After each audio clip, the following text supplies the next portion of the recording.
Hi, I'm MarzGurl. I'm JoshKnightTheFirst. And welcome to episode 108 of MokkoriPlay, the only podcast dedicated solely to all things City Hunter. On today's podcast, we're going to cover Season 2, Episode 57 of City Hunter, titled Success Story in Shinjuku. The Neighbor is a Beautiful Dancer, Part 2. Hey, we got some news for some things this week. Actually, yes, we did. Pretty cool. We actually have updates on things that are happening in the franchise of City Hunter. And unfortunately, it's not anything to do with any sort of American distribution in theaters for Angel Dust. But one other thing we had been keeping an eye on, and we were like, well, when are they going to show us anything of it, was the Netflix live-action adaptation of City Hunter, which finally we got a little bit of footage from. Just a little bit, not a whole heck of a lot. It doesn't give us much to go on. It was kind of stuffed in this package that Japanese Netflix put out of like a couple minutes of just what Netflix is going to be releasing over the course of the next year. Right. So that included a bunch of stuff like, who is Dump Matsumoto, right? Right, this she has her own documentary. Or Bull Nakano, which one was it's Bull Nakano, right? I honestly don't remember off the top of my head because I don't have it right in front of me. But it's one of the biggest Joshi wrestlers of the 80s. As we mentioned before, they were the basis for, no, I guess you're right, it was Dump Matsumoto. That was the basis for one of the characters in the wrestling episode of City Hunter that we covered. Right. And so that looks incredible. It's not really a documentary, it's a biopic. Biopic, yeah, like a dramatization of their life. But no, the City Hunter footage, we got maybe, I think, if I'm being generous, 10 seconds of footage. At best, for sure. Yeah, and the thing of it is, it's like you would figure, mostly focused on Ryo doing City Hunter shit. Like, he's jumping around, he's shooting. Kaori is there, but I had to, go frame by frame to see, she is, in fact, standing next to him as he's being fired on by, special ops. Right, because when the footage first dropped and it was kind of moving around Twitter, people were replying is there going to be a cute tomboy lady also in this? Because nobody can see her in this 10 seconds of footage unless you do what you just did and you go frame by frame. There's this door or something that's spinning around on the floor, and as it's spinning, Ryo is gonna shoot past it while it's rotating, and only in one of these rotations, if you stop fast enough, do you see Kaori standing behind him. No, she's to his right. Yeah, to his right and behind him. She's further back, and she's wearing body armor, specifically chest armor. Kind of reminds me of the way that they made that work in the Nikki Larson live action, where they have Laura in body armor, right, while Nikki's being shot at. It could very well be that they have taken notes from the Nikki Larson movie, because quite honestly, that movie's pretty good. Well, not just pretty good, it still ranks, and I say this every chance I get, one of the best live-action adaptations I've ever seen. Of an anime. Yes, exactly. And for good reason. It's one of the few that Hojo himself signed off on. Yeah, even he was man, I didn't think anybody could get the apartment correct. The exterior of the apartment, but you guys did it. That was all I ever wanted. How come nobody could get the exterior of the apartment building? And this is the place to say it, so we're gonna say it, because obviously when this trailer dropped, or this little bit of footage dropped, some of the first things anybody was gonna say is, how come this doesn't look like Jackie Chan City Hunter? Or, it was less that, and more, there's just one true Ryo, and they show the gif of Jackie Chan dressed up like Chun-Li, and I'm just no, bitch, that's Chun-Li. That is not City Hunter. Yes, Jackie Chan was in a movie called City Hunter. All the City Hunter that is in that City Hunter movie is front-loaded in the first 5 minutes, alright? And then Tsukasa Hojo did a drawing at, the very end. And that's it. He's got a Mini Cooper for about 15 seconds. He has a gun that he barely fires. This is not really the City Hunter that actually is, alright? This is a thing that happens to share a couple of things in common, but it is not City Hunter proper. It immediately drops those things. Exactly. So you want to learn about City Hunter, like we've said before, go get the Blu-rays, go watch it for free on Retro Crush. If you got an account, go watch it on Crunchyroll. Or, failing all that, just listen to us talk about it. Because that's what we're gonna do right now. Yes, and that's where you get information on City Hunter, unless, we just kind of said, if you have the internet.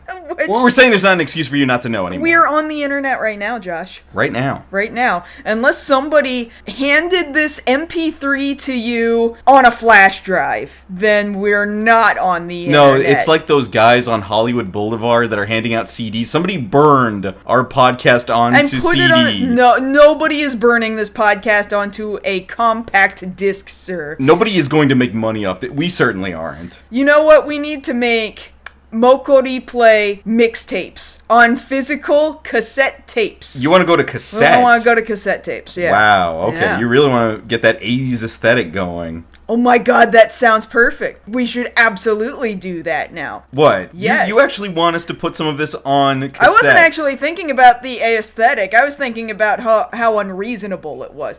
But you know, they sell little flash drives that are designed to look like cassette tapes. Well, that is true, yeah, because I don't think you can even find cassettes for recording blank cassette tapes anymore, yeah. Because I used to have a ton of them. Well, you also can't find tape decks anymore. I mean, go to your local Goodwill. You're bound to find at least one. You are sooner to find knockoff Walkmans than you are to find legitimate cassette tape decks. Right. But really, that's the thing we should be doing to get outreach for this? I just think it would look really cool. I mean, it probably would. But what would help is if somebody bought a shirt. We should buy our own shirts, We though. should. We haven't done it yet. Well, we've got other conventions we want to go to, anime conventions this year. We should probably be wearing those at a convention. That's true. I keep saying we need to turn them into, jerseys because we're the hosts. I think we deserve jerseys for our own show. Yeah, but a lot of people that I see wearing jerseys for a thing, I don't have a very high opinion of that. It's just Team Kamen Rider. Let's be real. Okay, I was trying to be nice. I was just trying to Kamen Rider. Y'all don't know nothing about that. Don't even worry about it. We're just going to keep on trucking along here and move on with the podcast. Even though I mean all of that. We're talking about part 2 of this two-parter. So to start with, we are going to do a recap from last week. So as we were talking about before, there is a girl who's moved in next door in the building across from Cowdy and Ryo named Maiko. She's a would-be professional dancer. She's trying to break into the industry. She has dreams of Broadway, but unfortunately there's somebody who's been stalking her, accosting her, maybe might have even broken into her apartment at some point, and Ryo is trying to help her out, but he's being a perv. He's just been creepy this entire time. Keeps trying to peek in through her window. Keeps trying to go through her underwear. He also goes to her dance studio and, looks in on the changing rooms and follows her to her job and looks in at the changing room. So, it makes a lot of sense when Maiko's like, hey, well, I thought maybe I would want your help, but actually, leave me the fuck alone. Then she gets accosted by guys who have been digging through her apartment looking for something, and Ryo saves her, and she's like, okay, never mind, protect me after all. This is all happening while she's trying to break into a particular dance show. She auditions for it, she gets in, Ryo and Cowdy don't, but they broke the set while trying to keep an eye on her, and so now they're doing work for the show, and that brings us to the present day. Ta-da! So here at the beginning of the show, we see that Maiko's waking up early on a weekend morning, and she's off trying to get out of the apartment before Ryo notices that she's going. Unfortunately, Ryo is already in the apartment. He's already in the building. He's waiting behind her door. Which, again, very creepy. Very creepy. And he's like, hey, where you going first thing in the morning? She's like, I've got a date. Oh yeah? With who? With dance class! But that's her commitment. Her commitment is that deep that she gets up first thing in the morning and goes to dance class. Anything that you're doing, you're willing to put in that effort, lose the sleep in order to get that time in because you want to be at the top of your game. And now that she's in the show, she's still got to keep up her physical conditioning. So she's in this dance class and she's rehearsing, and Ryo is still trying to protect her, but Maiko is also like, alright, you can keep an eye on me, but I gotta handcuff you to the bars they put on the wall for dancers to hold on to and practice. Right. And keep their balance up against. Balance? No, a balance bar is a different thing. That's for aerobics. That's for gymnastics. It's the bar that they have there in dance class so that you can do your stretches and plies and things like that. Right. Anyway, he's handcuffed to that bar and he's very upset about it. But the good thing for him is that he gets to watch all the girls in the class as they do their choreography again every everybody in that class is dancing to the same song we heard at the beginning of last week's episode, Party Down. And this time, compared to last episode, there's actual choreography here. Last time she was just kind of like doing twirls, but this time it's actually like jazz movement, you know? Like modern jazz. Yeah, it does look like this was quite possibly rotoscoped off of an actual dancer at some point. Like, possibly. They have mimicked actual movements. It looks like actual choreography. Yeah. And Rio's admiring her like, oh, well, I guess she really means it when she's in love with dance. She couldn't breathe without dance. I see it. She's a dancer, and she must dance.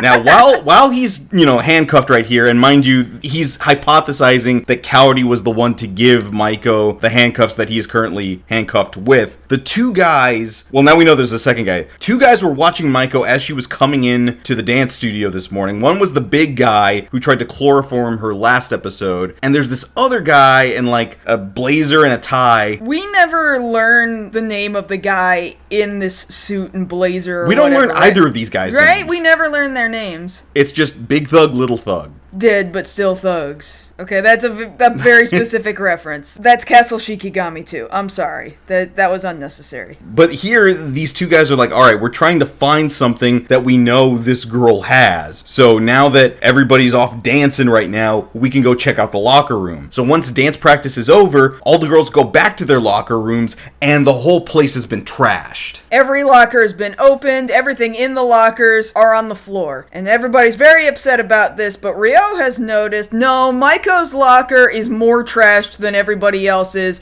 and all the rest of the lockers are just kind of lazily trashed just to be extra cover. Exactly. Then on top of that, underwear happens to be missing, and obviously your gut instinct is to say, hey, Rio, I guess got in here too, but no, we know he was handcuffed. But even then, Maiko's like, are you sure you didn't get unhandcuffed? Because this is totally your MO. And Rio's like, I know, hard to believe. I would have done it, but I didn't do it. Like, they're leaving class having this conversation, and they stop at some train tracks. The wigwags are down because a train is passing. And while they're standing here waiting for a train to pass, having this conversation about, did you do it? No. Are you sure? Yes. I was gonna, but I didn't.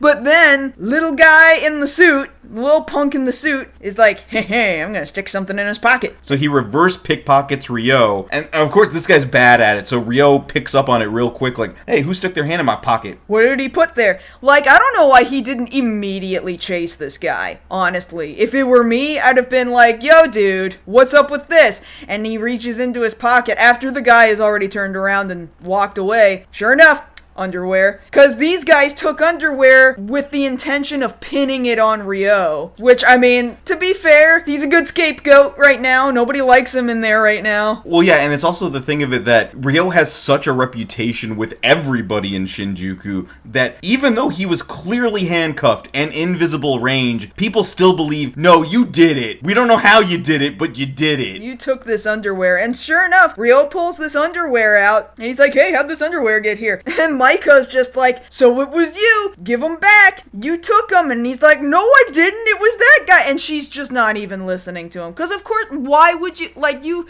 got your hands on underwear right now. Who is going to listen to you? I mean, possession is 9/10 of the law. In America, I don't know about how much of the law it is in Japan. It might not be that different. I don't know. Who knows? Point being, Rio is now lifting up with the wigwag as she walks away from him, stomping away. Well, there's a reason for that you didn't explain, and it's because she handcuffed him to the wigwag. Yeah, after having seen that he has the underwear in his hand, she handcuffed him again to the wigwag, and yes, the wigwag has now lifted up because the train has finished passing, and that must be a strong wigwag. That's what I'm saying. Like, wigwags are not that...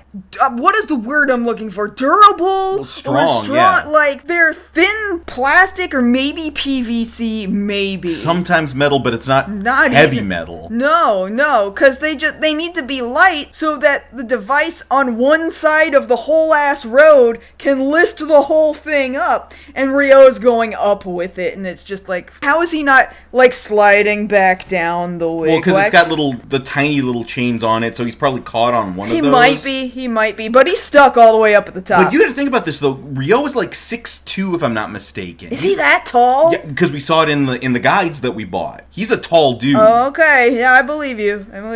And so I'm assuming he's at least like 180 pounds. At least. Right? Because he's got muscle, too. And he's got muscle on muscle, yeah. Muscle weighs more than fat does. Exactly. So I'm surprised that thing didn't break. I'm telling you, yeah, that's what I'm saying. But this is the opportunity that these two punks have taken, like, haha, they're separated from each other now. Get in the car, we're gonna go nab her. And they get in the car to drive up behind her as she's walking across the train tracks, and they're gonna drive over the train tracks, and Rio's like, those are the motherfuckers. And so, thankfully, it actually worked out in everybody's favor that Rio happens to be up in the sky on the wigwag, because now he's got the perfect vantage point to be like, all right, let me just take out the silencer here, and I'm going to take aim, and 3 shots, and he crashes the car. Well, yeah, he shoots through the roof of the car and hits the steering column, then shoots out 2 tires, and the car slams into a phone pole, and they get out and they just run away. They just abandon the car there. And Maiko didn't notice this happened. She is none the wiser.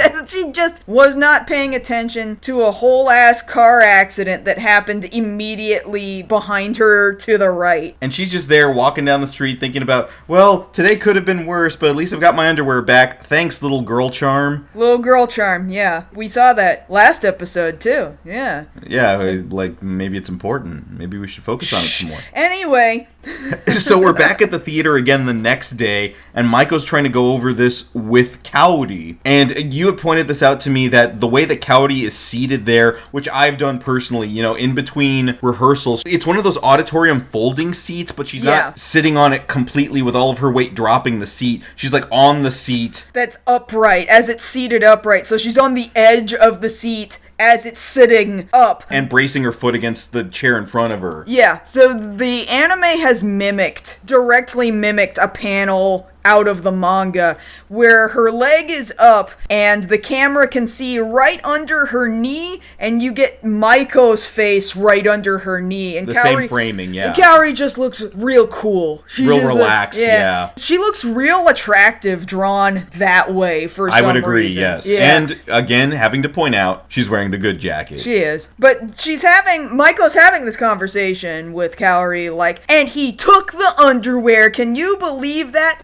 What I think Kaori's initial reaction to that, like, I just find it so funny, is she's like, oh yeah, my underwear goes missing a couple of times a month. It's normal. Like, really? Wow, okay. So even though Rio is desperately trying to convince you that he's not interested in you, you have just accepted that he keeps stealing your underwear? Like, I mean, clearly he's got a problem. Sure, yeah. But yeah, it is weird that Kaori has just accepted, oh, first time your stuff's gotten stolen? Yeah, it happens. I have to buy dummy underwear for him to steal. That way he doesn't take my good stuff. But the thing is, he knows where the good stuff is. He does know where the good stuff is. But Kaori starts kind of defending him, like, now listen, I know he steals underwear, and under normal circumstances, I would say he probably did it, but usually when he does it, he fesses up to it and admits, yes, I stole this underwear, although I'm looking back and thinking, no, I'm pretty sure there are times he's been like, haha, how did this underwear get in my hand?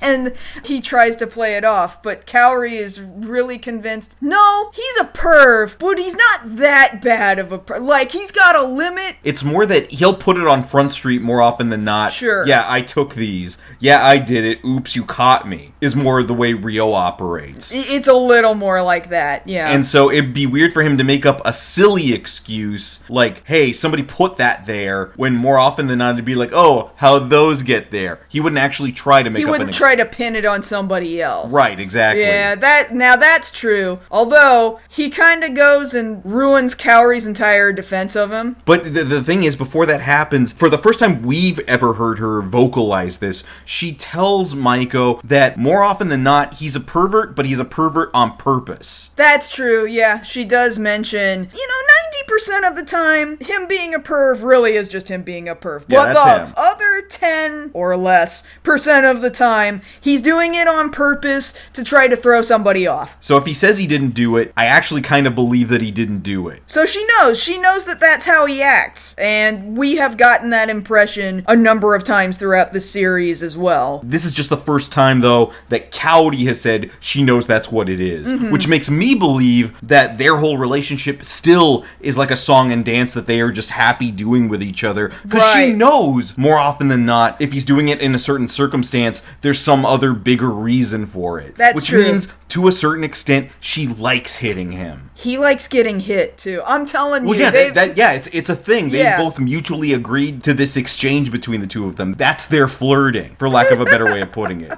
He would be sad if he was no longer getting hit. Actually, yeah, I fully believe that. Yeah. Like, now would be a great time for Rio to back that up. Like, if he could just show up and be like, hey, I'm here to confirm that that's why I do that. No, that's not why he did that. He's really ruining every nice thing Cowrie had to say about him by knocking a hole in the wall of the women's dressing room so that he could look at them a little bit better. And the director is very upset about this. Well, yeah, because Rio keeps breaking shit. He was breaking shit at the end of last episode. He's breaking shit now. Yeah, it might be less that the director is mad that he keeps creeping on his cast, and more that he's like, well, can you please just stop destroying our set? Well, he's a lot more angry than that. Yeah, when I say please, I don't mean it like please in a kind way. I'm saying this man is very upset. And now, for some weird reason, time has passed. They don't say how much time. We don't know how much time has happened between this rehearsal, and we are now jumping to the last day of rehearsal. Like, this is dress rehearsal the day before the show goes up. And rehearsals can go on for a couple of months at least. Depending on what kind of show it is. Like, for a dance show, you're looking at maybe at least 2-3 weeks. Maybe. God, you would need more than 3 weeks to learn a dance? God. Well, it depends on the show. It really depends. The ones I used to do, you could do it in as little as 3 weeks, as much as, in my experience, like 2 months. I would say 2 months sounds pretty good. But the point being, time has passed. Sure. And we assume that stuff has still been going on because these two guys are still creeping around. But now, looking at the show itself, that we don't even know the title of the show, we just know it's a dance show. Now, we see that there has been some kind of a routine established to where now all of the girls in the changing room after rehearsal is over now have come to expect down to the second when Rio is going to try and bust in and look at them. And so they're taking bets amongst each other like, all right, he's going to be busting in about 60 seconds now. Where is he going to come in? I got $5 on the roof. I'm going to say it's the floor. I'm going to say it's a locker. I'm going to say he's just going to come through the front door. I'm going to say he's going to break. All right, bets are off. All right, 5, 4, 3, 2, 1. Hey ladies, here I am popping out from a tile in the floor. Damn it! And one girl's like, I got it this time. I'll win. I'll win. But they throw shit at him because like he shouldn't be in there. But also they're laughing. Like this has become a game now. Yeah. They're almost not even mad at him. Well, like they are and they aren't. Yeah, because maybe he hasn't actually been hurting them in any way. But like they have gamified this situation. Somewhat. Except this time because it's the last rehearsal, Rio's like, hey, I added an extra element this time. Come on in, guys. And all of the male cast comes in through the roof tiles. Yeah, like Ceiling Cat. Yeah, like Ceiling Cat, like except Ceiling it's a Cat. bunch of dudes. Except it's a bunch of dudes. So, and now everybody's running around the set, yelling at people, throwing stuff around, but everybody's kind of laughing. This is a cast that has a good rapport with each other at this point, I'm gonna say. Well, yeah, because now they're all commenting to each other. Yeah, like, after all of this running around and I guess kind of joking, normally I have, like, pre-night jitters, but I'm actually okay right now. I'm feeling pretty good. So, somehow, even though every man is terrible right now... Hashtag yes all men. This time it was. In this very specific scenario, all of the men involved were terrible men. Somehow it all ended up working out okay, and everybody is feeling alright and ready to go for the next night. And for like 2 seconds, Maiko's like, did he do that on purpose? Was he really trying to boost our morale using perversion? And they kind of just leave you on that idea. Like, maybe you accept it, maybe you don't. Yeah, hard to say, because that's the way Rio likes to do it too, right? Is that he likes to make being a pervy weirdo so much a part of his personality that you'll never be able to perceive when he's doing it on purpose for a different, more altruistic reason. Like, it's kind of a jump in logic to make, but in that regard, he's not too dissimilar from somebody like Columbo, where him kind of seeming oafish or unkempt is at that level of you don't know whether or not that's him or it's an act he's putting on to throw somebody else off their game. Right. Which is kind of the best way to do it. If you don't know whether or not to expect something from somebody, that means they can always underestimate you, and that gives you the advantage. That's true. And see, that's the thing about it too. Like earlier, Cowdy was sort of trying to vouch for him, and then he ruined it. And now here, Maiko's kind of getting the idea again, like, oh, well, maybe he's not so bad. And then he's got to go and ruin it because he's like, hey, so I just wanted to wish you best of luck and break a leg tomorrow. I got you something. Here's a little present from me. Oh, wow, what's this? It's this really tiny package with a little bow on it, and she undoes the bow, and it's a thong, but it's not just any thong. It's a thong where on the front, at the crotch, which is the only part that actually has fabric, there's a print of Rio's smiling face. And his name. Rio, so that she in English. R-Y-O. R-Y-O. That song is in the Takarazuka stage production. Except that's XYZ. XYZ. XYZ. No. It goes into R-Y-O. R-Y-O. Oh, it does, doesn't it? Both of them are in that song, No, Josh. you're right. Don't you correct me. I watched it more recently than you. No, you did. You did. Don't you tell. I'm not anymore. I retract my previous statement. Okay. All right. So his face is there, just printed so that she can have him on her like crotch. It's a great way for him to be like, I want my face on your crotch. Right, that's what I'm saying. Yeah. She does not want that. Throws it right back at him. We got some good comedy crows flying around in here. A little dragonfly for a second. And so now we're jumping to the day of the performance. And Rio is still trying to build sets. Apparently, this show either doesn't have a lot of funding or they ran out of time on stuff. Or, third option, Rio kept breaking shit. Oh, that's entirely possible. Because, like, we see here, before the show starts and during intermission, you're gonna see people still constantly, like, hammering away at the set. Which, as far as any show I've ever been involved with, high school, college, you should community, be panicking if that is happening. Oh, yeah, that has never happened. Like, you're on the day of the show and you're still building shit? No, that stuff gets squared away well ahead of time. Only cosplayers do that. Yeah, I can absolutely speak to that too, and then some. Yeah.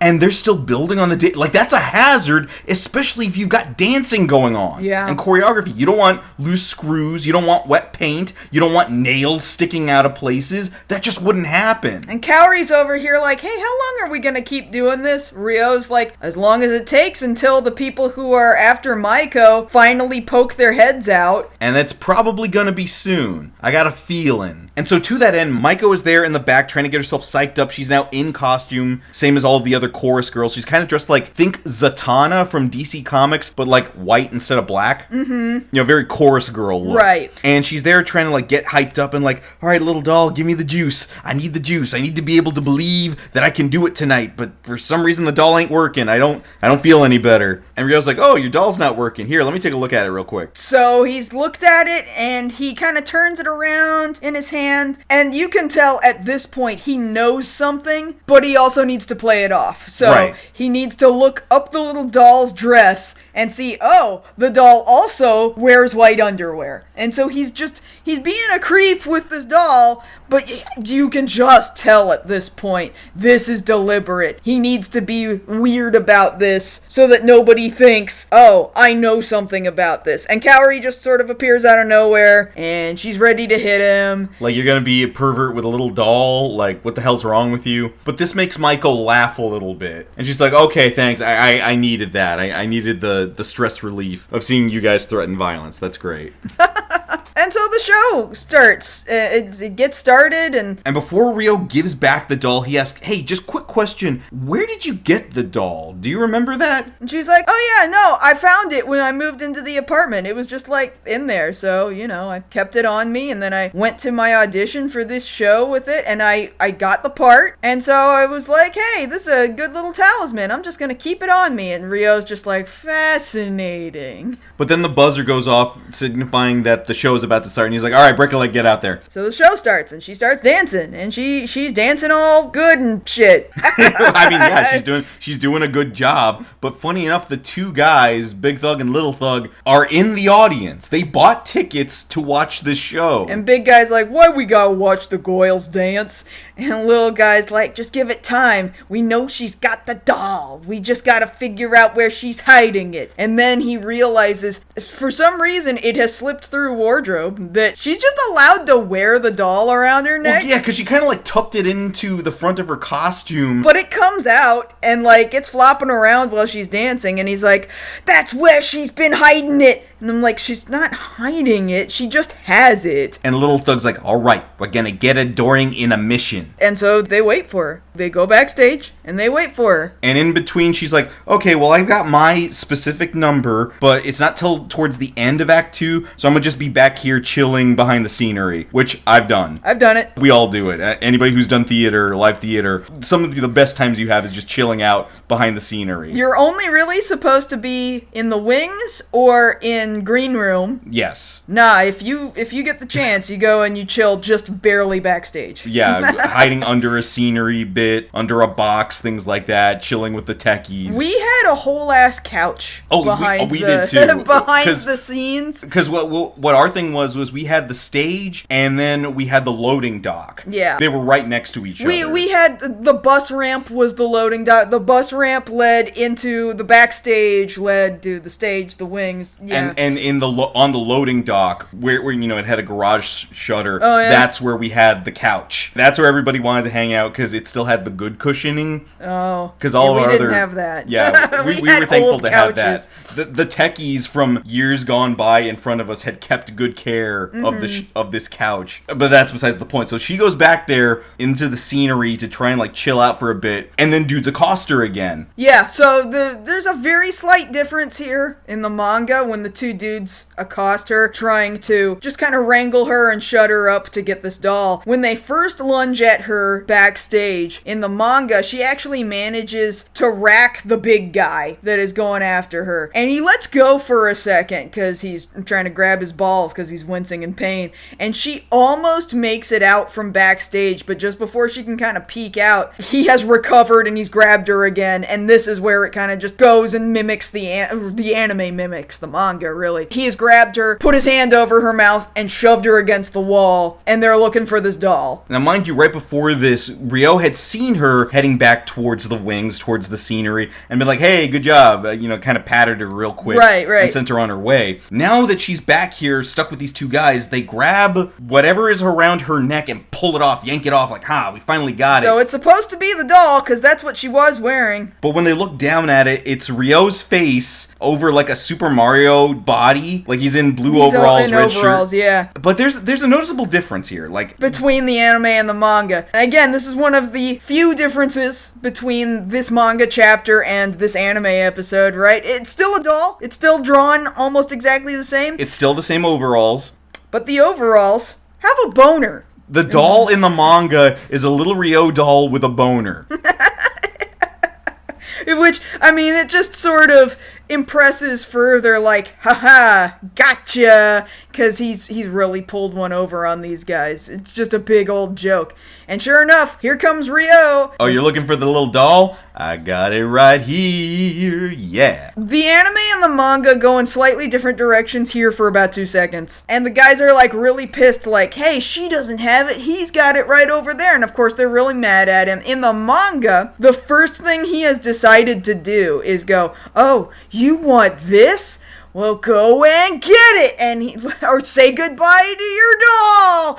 He throws this doll into the air, and it lands in a box just up on a shelf somewhere. And the short dude in the blazer and the tie. The blazer and the tie. I don't know why he doesn't get the tall guy to go up on the shelf to go get it. Why don't you get the tall guy? No, he himself is like climbing up on this shelf, and he grabs the box and he dumps the box over, and out tumbles a bajillion little bitty similar looking dolls. Right, so he can't find it. It's like looking for a needle in a haystack, and I'm like, oh, so he Batman against Two-Faced his ass, like throwing a bunch of extra coins in the air when Two-Face is throwing his flipping his coin, his cheaty coin, yeah. And of course they're trying to sift through all these dolls, and I'm never gonna find it. I'm just never gonna find it. And this is where it kind of meets back up with the anime, where they're just mad. That's all it is. In the anime, there's no throwing the doll. They're just mad. So of course punches start getting thrown around. One punch. One punch. Yeah, Ryo socks big guy. Big guy gets thrown into little guy, and both of them go through the set. And second act is already started. It's just barely getting started at this point. Like, the curtains are going up, and that's when Ryo has thrown these bad guys into the set, and the set collapses. Just astronomically bad.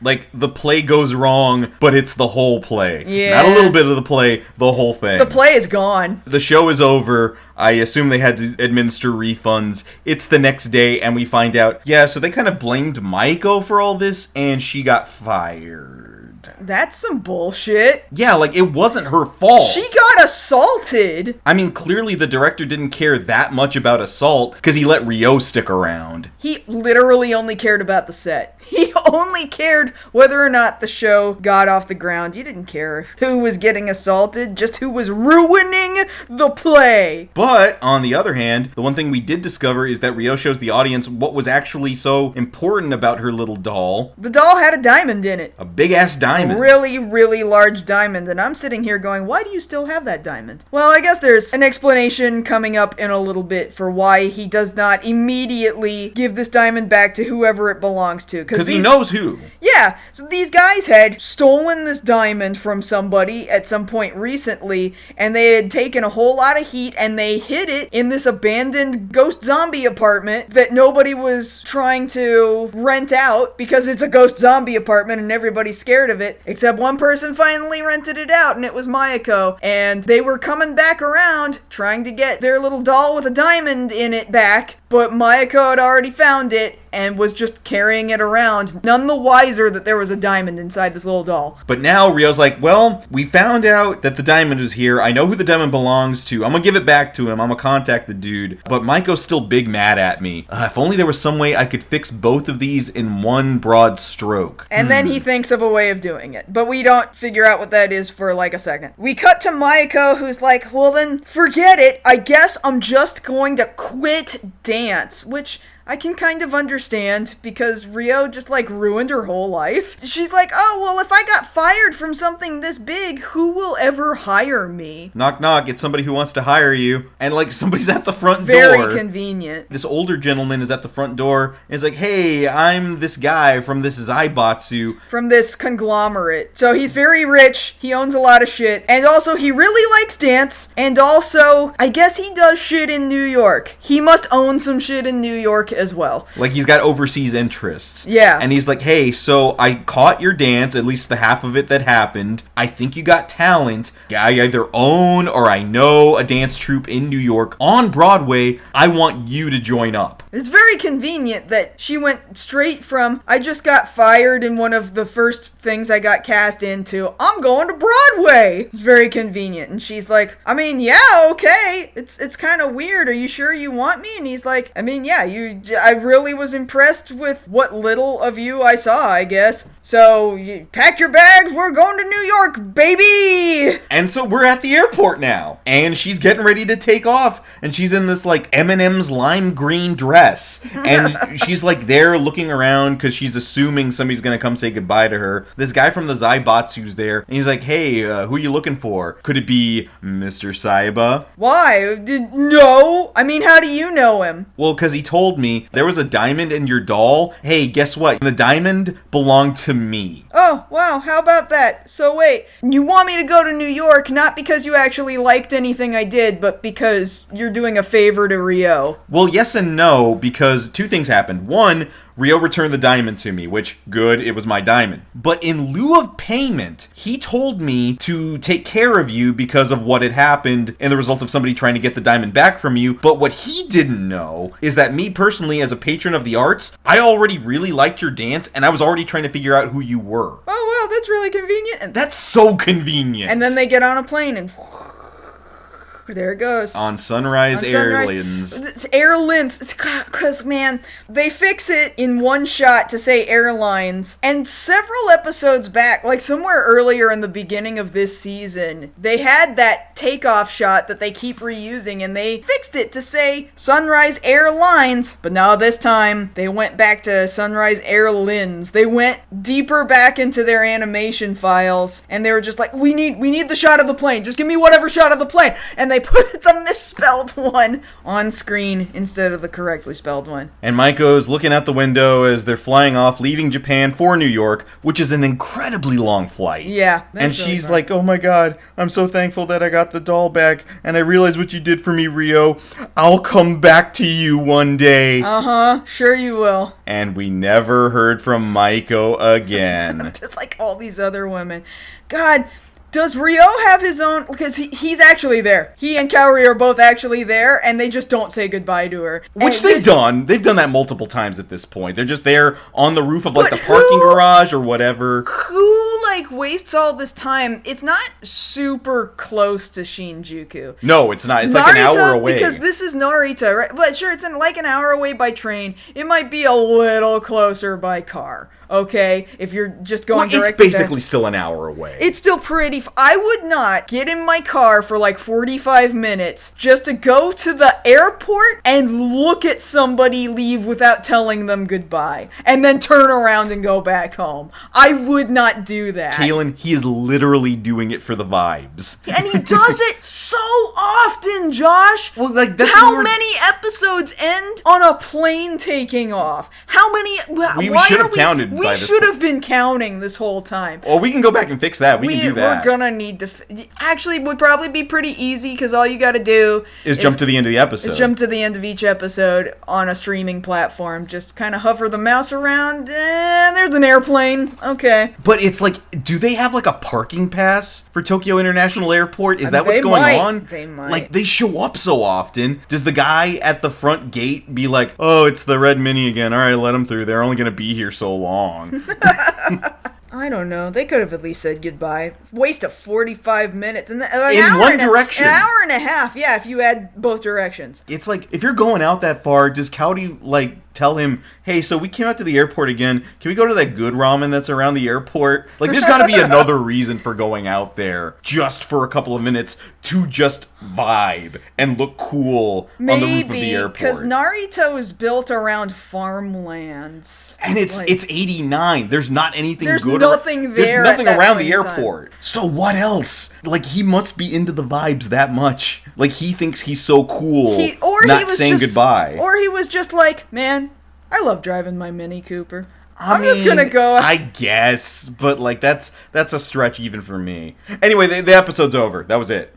It ends right there, same as so many other episodes. The plane took off, and that's all she wrote. And next time there's a tiny child, and he's a king of Nowhere Land. Another fake land. Yeah, he's right? Another fake land. But it's a prince this time, not a princess. And he's a tiny child. He's a very small child. From the way it looks, a very Caucasian-looking child from somewhere in the Middle East. Somewhere. Is it another Middle Eastern country? Well, the way they set it up. I don't recall. Because it has something to do with the way they've got him dressed and a couple of the customs from the part of the world he comes from, which they don't really specify too hard where he's from again. It's very nebulous, so it's going to be hard to put it on the MokkoriPlay walking tour where exactly this country is. I just wonder if they have Dobu Mu there, where they come from. I don't know how close it is to Dobu Mu or Bedeft Loe. I don't know. But like this episode, it's like, okay, yeah, you guys are pretty accurate to the manga. You kept a lot of panels. Probably could have used a few more different dick jokes, but I mean, overall, it is what it is. It's pretty straightforward as far as adaptation goes. For the next episodes, I don't have physical manga to correspond with what's going on here. But because I don't know any better, I sometimes get the feeling like, Hojo, how often did you go back? Like, do you just have like a dartboard with 3 choices on it? Like foreign country, Yakuza, or story, and you just pick between those 3 for a manga chapter? Is that what it is? I mean, there are several times where he self-inserts into his manga. He pops in and he says, oh no, I got lazy again. What do? I don't know what else to do. Like, he genuinely just admits to the audience, I ran out of ideas, guys. I'm sorry. I don't know what I'm doing. Please keep reading Jump. I just really I need you guys to keep reading. I'm working on it, I swear. Poor guy. Poor guy. I think he's doing okay. Well, probably. So come back next time when we cover the 58th episode of City Hunter 2, Ryo Educates in a Spartan Way, A Bad King Raised in a Harem, Part 1. And if you want to catch us outside this podcast, you can always find us both over on most social media. I'm at JoshKnightTheFirst. And I'm at MarzGurl. Thank you all so much for listening to our 108th episode of MokkoriPlay. And if you don't come back next episode, in the name of Cowrie, I will punish Josh. No need, my work here is done. But you didn't do anything. And I'm off. Whoosh.